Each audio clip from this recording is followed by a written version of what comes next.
Nega ayrim qozoq do'stlarimiz O'zbekiston yutuqlaridan xursand bo'lmayapti? Avval boshdan aytib qo'yaylik. Bu video ikki xalq o'rtasida nizo urug'larini sochish maqsadida tayyorlangani yo'q. Aksincha, agar o'rtada biror tushunmovchilik bo'lsa, darhol bartaraf etish. Ikki xalq, ikki davlat bugun murakkab geosiyosiy mojarolar, yuksak ehtimolli tabiiy ofatlar,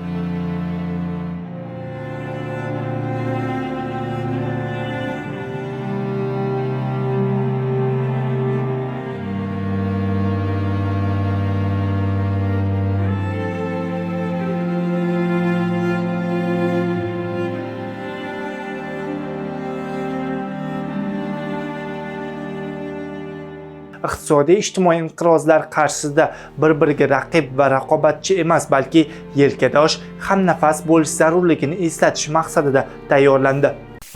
Gapning indallosi shundaki, O'zbekiston prezidenti Shavkat Mirziyoyev yaqinda AQShning Nyu-York shahrida bo'lib o'tgan Birlashgan Millatlar Tashkiloti Bosh Assambleyasi sessiyasi doirasida muvaffaqiyatli diplomatik yutuqlarga imzo chekdi. Xususan, Bosh Assambleya minbaridan turib mintaqa va global muammolarni ko'tarish bilan birga ularga yechimlar ham taklif etdi. AQSh prezidenti Donald Tramp bilan ko'rishib, muzokaralar o'tkazgani, ikki davlat ishbilarmonlari yirik kompaniyalari o'rtasida bir necha milliard dollarlik shartnomalarning imzolanishi ham katta yutuq sifatida e'tirof etildi. Ammo negadir bu odamlarimiz ayrim qardoshlarimizga xush kelmadi. Ijtimoiy tarmoqlarda nega O'zbekiston prezidenti Donald Tramp bilan ko'rishdi-yu, bizniki uchrashmadi? O'zbeklar bizdan o'zib ketmoqchi qabilidagi gap so'zlar to'lib toshdi. Bu ham yetmaganidek, Qozog'iston prezidenti Qosim-Jo'mart To'qayev o'z yurtiga qaytar-qaytmas tashqi ishlar vaziri, mamlakatning AQShdagi elchisi va boshqa bir qator amaldorlarni ishdan oldi. Qozoq hamkasblarimiz ham jim turmadi. Yangi tayinlangan tashqi ishlar vaziri rahbariga O'zbekiston Markaziy Osiyodagi yetakchilikni o'z qo'liga olmoqchimi qabilidagi provokatsion savollarni berishdi. Результатами поездки наших соседей узбеков, да, с нашей поездкой говорят, что они поработали гораздо лучше и дипломаты. Не могу сказать так, это...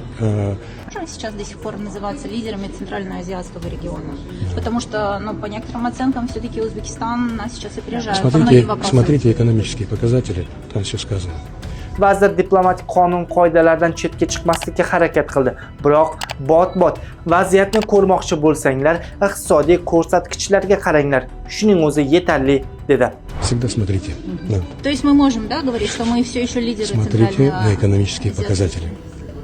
Ваша оценка. Еще раз говорю, смотрите на экономические показатели. Bunday holatlar avval ham kuzatilgani e'tiborga molik, ayniqsa sport sohasida. Ko'pincha sport olamida biror bir natijaga qayd etishimiz bilan qozoqlar ochiqchasiga nega biz ololmadik, o'zbeklar oldi degan savolni berishadi. Bundan biz zo'rmiz, ular kuchsiz degan xulosaga bormaslik kerak. Har kim o'z kuchi va imkoniyati darajasida kuchli va tengsiz. Qozoqlardan o'rganishimiz, o'rnak olishimiz kerak bo'lgan jihatlar ko'p. Ayniqsa iqtisodiyot, infratuzilma, ekologiya, hatto sport sohasida ham katta tajribaga ega. Ularning har bir yutug'i bilvosita bizga ham ijobiy ta'sir ko'rsatadi. Zero geografik jihatdan bir mintaqada joylashganimiz, umumiy muammolarimizning mavjudligi, masalan, transmilliy daryolar, Orol masalasi, shimoldan esayotgan imperializm shamollari bizni doim birdamlikka, hamjihatlikka chorlaydi.